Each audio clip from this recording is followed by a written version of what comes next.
Hare Krishna. All glories to Srila Prabhupada. All glories to Shri Shri Krishna Balaram. All glories to Shri Shri Radha Shyam Sundar and the Ashtasakhis. All glories to Shri Shri Gaur Nitai. Ananta Koti Vaishnav Vrinda Ki Jai. So today I would like to tell you about Bhadravan. Bhadravan is one of the 12 main forests of Braj. There are 5 forests, main forests on the eastern banks of Yamuna, and 7 main forests on the western bank of Yamuna. So Bhadravan is one of the main forests, one of the main 12 forests of Braj, which is situated on the eastern bank of Yamuna.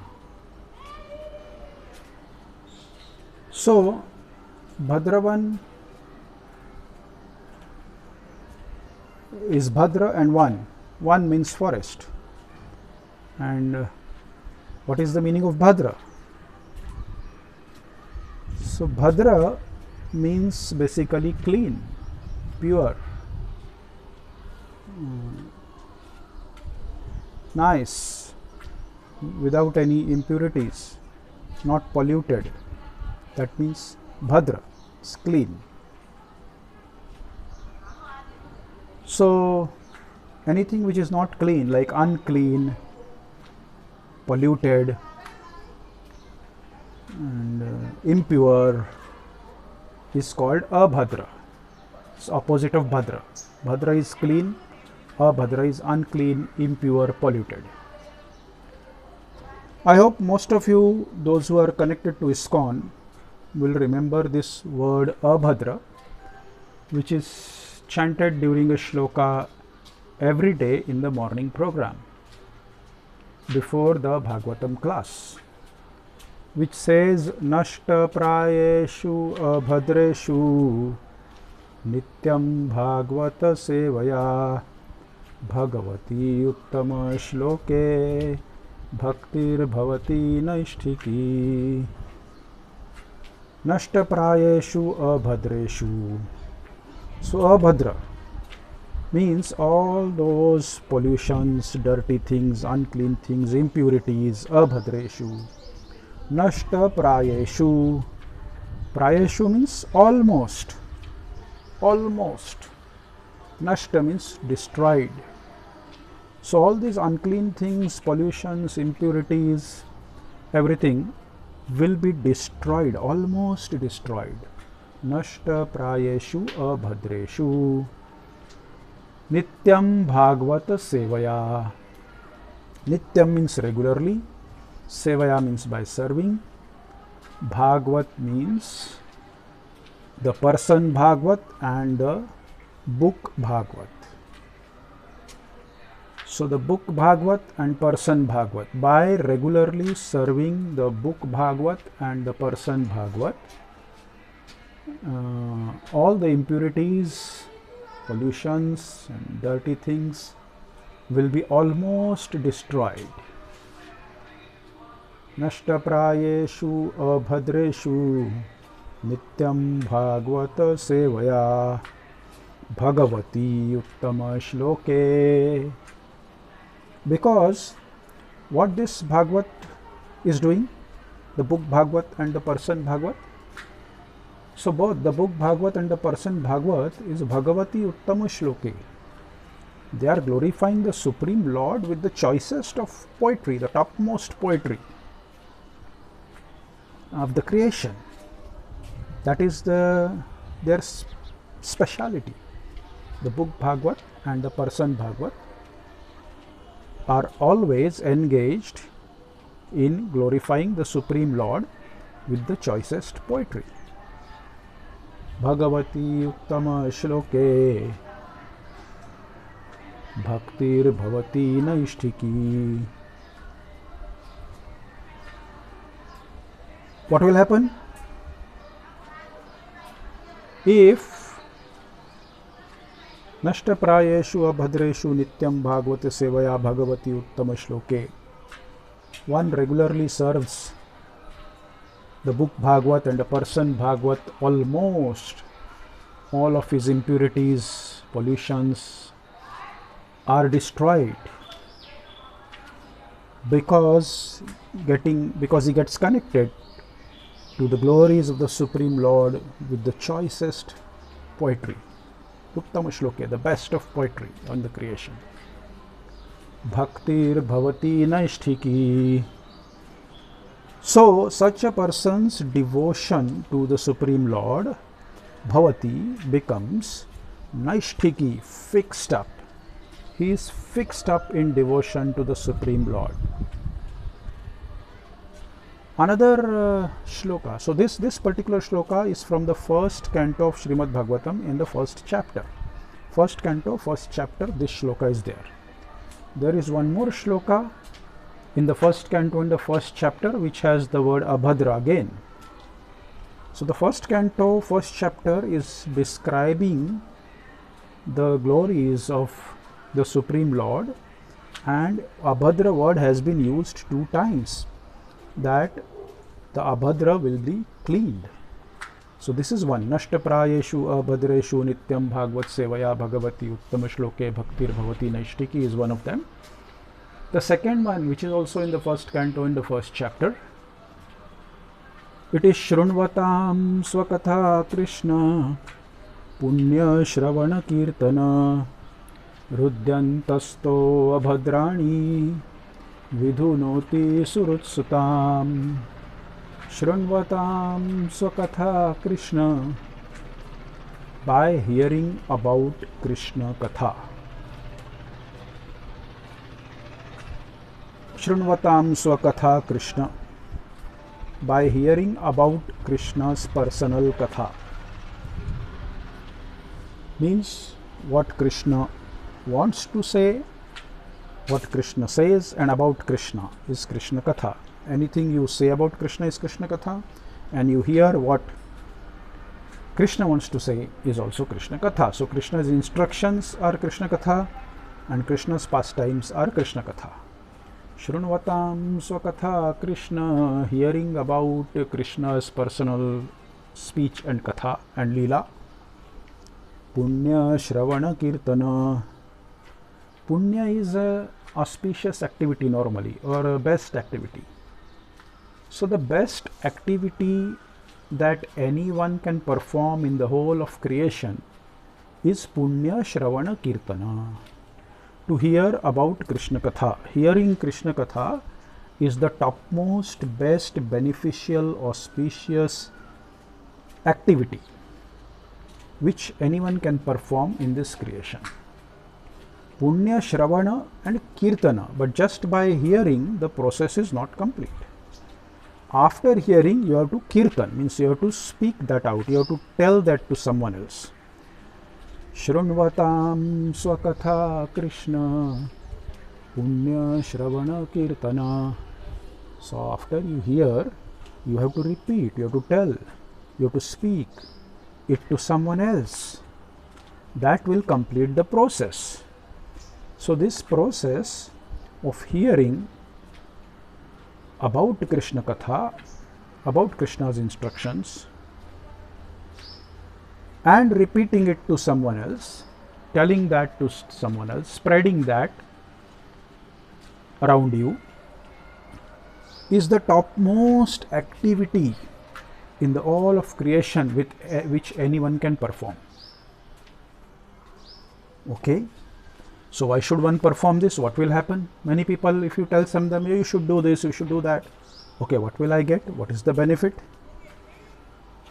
So the benefit is explained. Rudyantasto abhadrani vidhunoti surutsutam.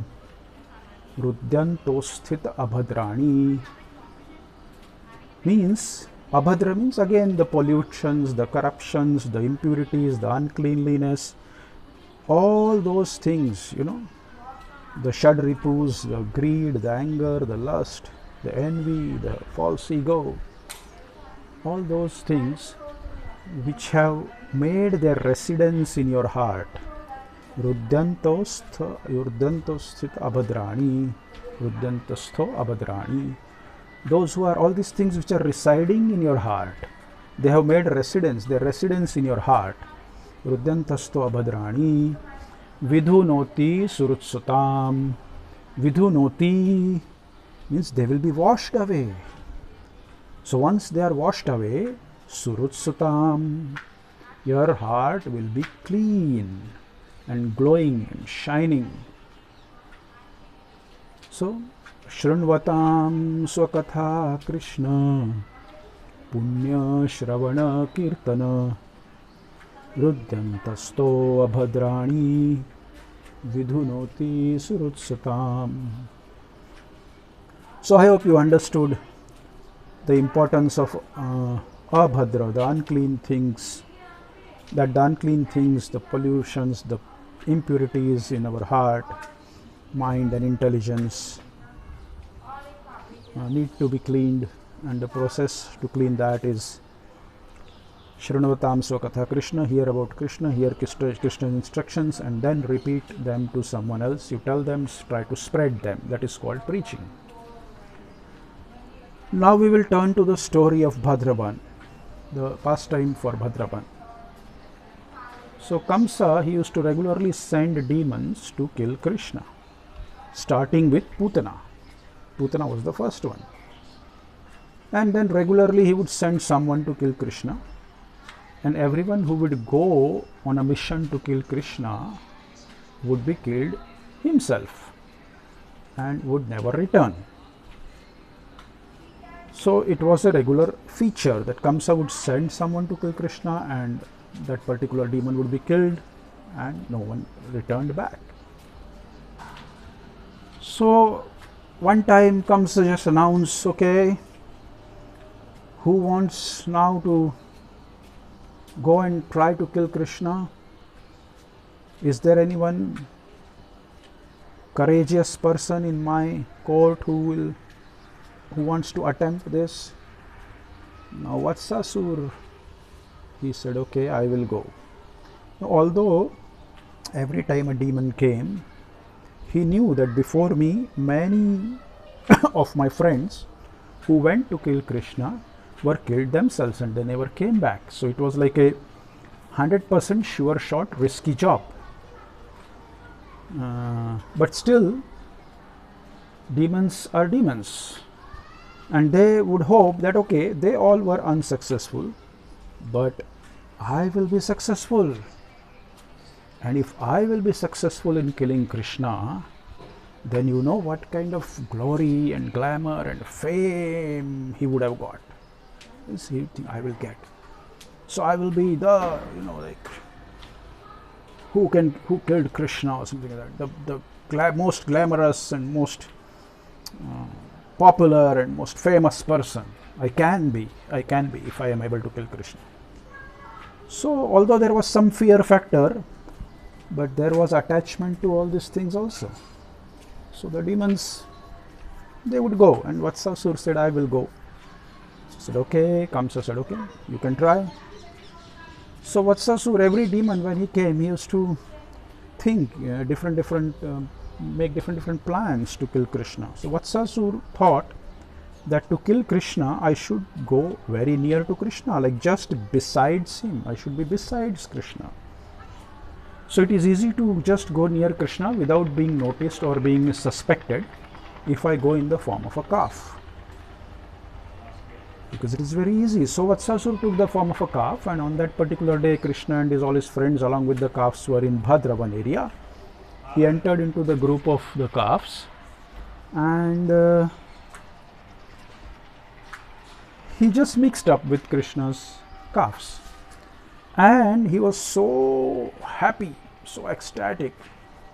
He became so over enthusiastic that now the moment has come. Just in some short time, I will be successful in my mission of killing Krishna.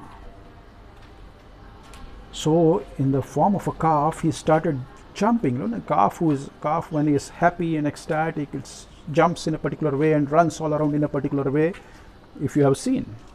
So he started doing that, in the Bhadravan area, in this group of calves.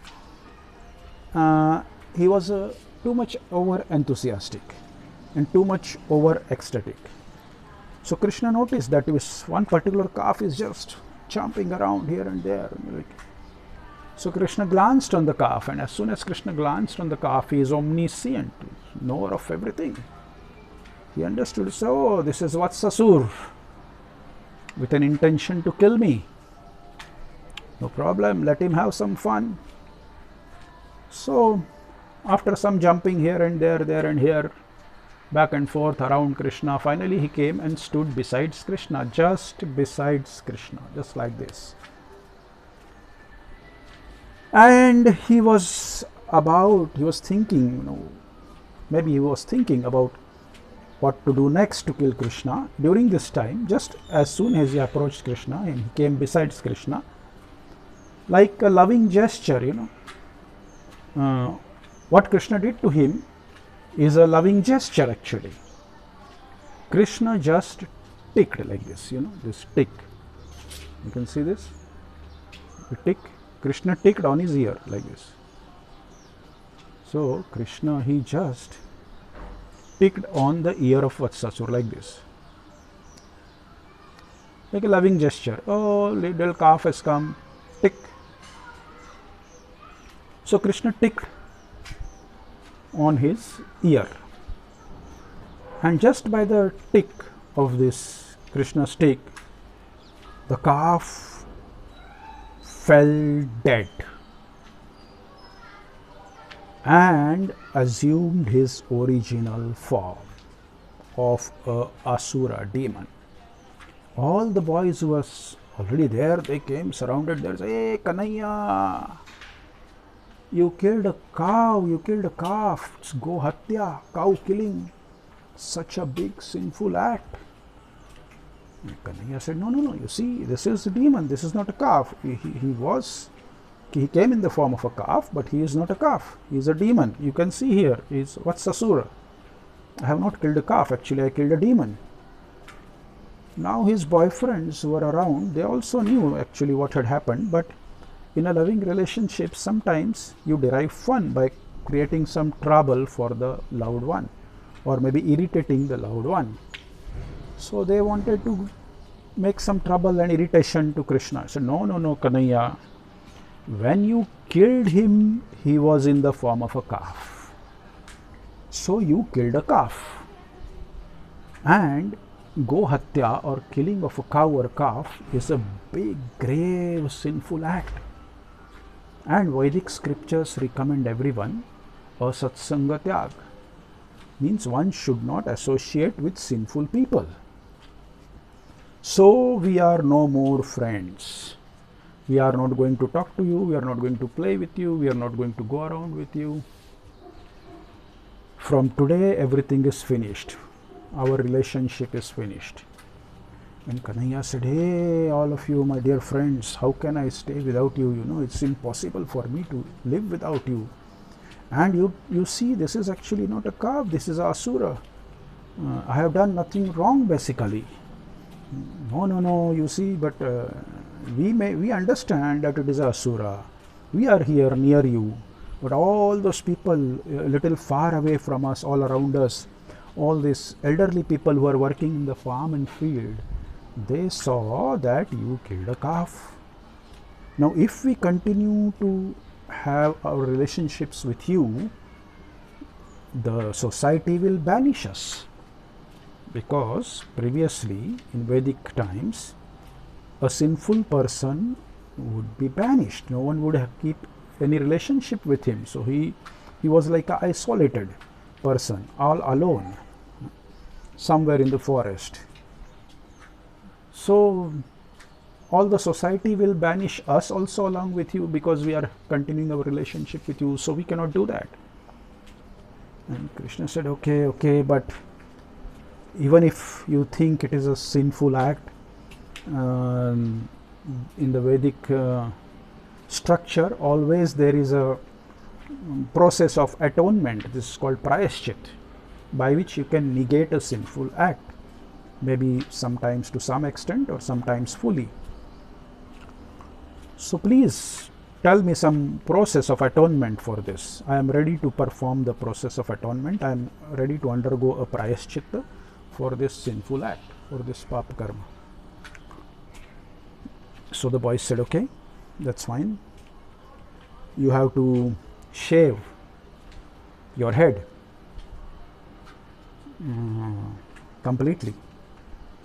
That will be the prayaschitta for this sinful act of killing this Vatsasur in the form of a calf. So immediately, without a second thought, in a fraction of a second, Krishna immediately shaved his head. Now, as you all know, Krishna, he has very wonderful, the best hair in the creation. Actually, Krishna has everything best in the creation. He is the best in everything. Adharam madhuram vadanam madhuram. So his hairs are also sweet and cute and best and beautiful and black and shining and lustrous and glowing and cascading down from his head over the shoulders like a spring, like looks like a waterfall or a spring. And who would not like to have such hair, wonderful hair? And if someone has such wonderful hairs, to shave the head, my God, it will take years to grow them again, and who knows what kind of hair you will grow later on once you shave. But Krishna didn't think even for a fraction of a second. Immediately, he sat down there and he shaved his head as a process of atonement just for the pleasure of his friends, because by doing this act, he knew that my friends will be satisfied and everything will be okay between us. So Krishna doesn't care of his beauty, the aspect of beauty which is in his hair also. He didn't care for that. This is how, now if someone says to us tomorrow, your beautiful hair, your beautiful something, and basically the scriptures also say that the most of the time, most of the people in this material world, they spend a lot of time on hairs, which is a dead matter basically, because the hairs is one of the aspect of beauties of your face. So actually Bhadra, the shaving the hair, your head, is considered to be as an act of cleanliness. So the word Bhadra is a Sanskrit word which also means shaving your hair. I am from Maharashtra state in India. It's around Mumbai, and the language there is Marathi. So we have a word in Marathi which comes from Bhadra. It is called Bhadarane, and Bhadarane means shave your head. Even now people say Bhadrayla challas ka, you are going to shave your head. So Bhadarane means shave your head, because it is an act of cleanliness. So Bhadra also means shave your head. So because Krishna shaved his head there as a process of atonement, because he killed Vatsasur in the form of a calf and the boyfriend asked him to do so, this forest became known as Bhadravan. There is a very small, very poor temple there. Hardly anyone visits this place, because even devotees don't know about this place. Forget about the general people. General people also, no one knows. Normally what happens when someone visits Vrindavan, they visit only a few favorite and famous places like Barsana, Nandgaon, Govardhan, Mathura, Gokul, and that's all. And because most of them may not be aware of thousands of more places existing in Braj. According to my understanding, there are around 5,000 to 6,000 places existing even today all over Braj, which are somehow or the other related to Krishna Leela in some way or the other. Like Krishna Leela has no end. Namo Ananta Leelaya Devaya Tubhyam. In Damodar Ashtakam it says Namo Ananta Leelaya Devaya Tubhyam. Your Leelas are unlimited. So basically in Braj there might have been unlimited places. but due to the time factor, most of them are lost, some of them get destroyed, neglected, ignored. But still around 5,000 Leela places exist all around, scattered in Braj, which one can visit. Different wonderful, amazing, enchanting Leelas which Krishna performed with his associates. So this is about Bhadravan. There is wonderful, although as I said it is a very poor temple, but the deities Radha Bhadra Bihari is one of the beautiful deities of Braj. They are one of the beautiful deities. The temple is very poor. Just one Babaji staying there and taking care of that, with no facilities basically. They don't even have the complete paraphernalia of worship. And just behind the temple, like 200-300 meters, is Bhadra Kund, which is completely dried and on the verge of destruction. Actually, this is the place, Bhadra Kund, on the banks of Bhadra Kund, where Krishna shaved his head, because after shaving your head you have to take a bath. So, and then he took a bath in Bhadra Kund. So as I said, currently the status of Bhadra Kund is that it is completely dried and on the verge of destruction. So very wonderful place. Next time when you visit Vrindavan, you can let me know. I can take you around to many different places in Braj. I am staying here in Vrindavan for many long years, and I am serving here as a guide for visitors, and visitors who come here and request me to go with them around and show them some wonderful places. I do that as a service to them, and I have no charges for that. The guide service on my behalf is absolutely free. Trust me, it's absolutely free. No grudges, no issues. If you feel like giving to me any donation, I will gladly accept whatever anyone would give me. I have no rate list, I have no charges for this service. And I am a guide for all religious places in India. If some groups want to go with me, even a small group of 2, 3, 4 people, 5 people, 10 people, 50 people, doesn't matter. I am a free guide for all religious places in India, and I stay in Vrindavan, and basically I am a guide for Braj Darshan, all Vrindavan Darshans, many places which I know very nicely. Because of the lockdown, I have got time, no visitors, so I would try to upload a video every alternate day, and I will describe about one place every day. I hope to upload maybe 15-20 videos during this next 1 month. And thank you very much for the cooperation all of you have extended to me till now in the last so many years.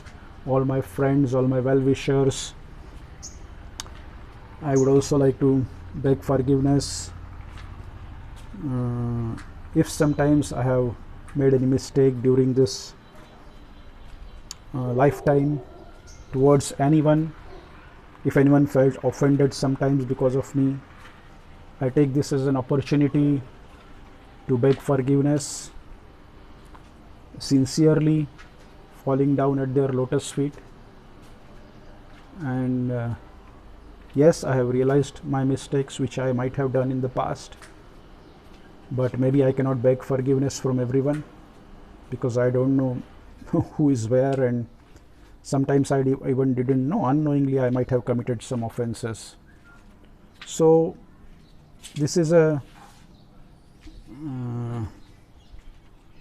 Dandavat Pranams to everyone who will watch this video, who will not watch this video. Like Ananta Koti Vaishnav Vrinda Ki Jai. Hare Krishna. See you day after tomorrow.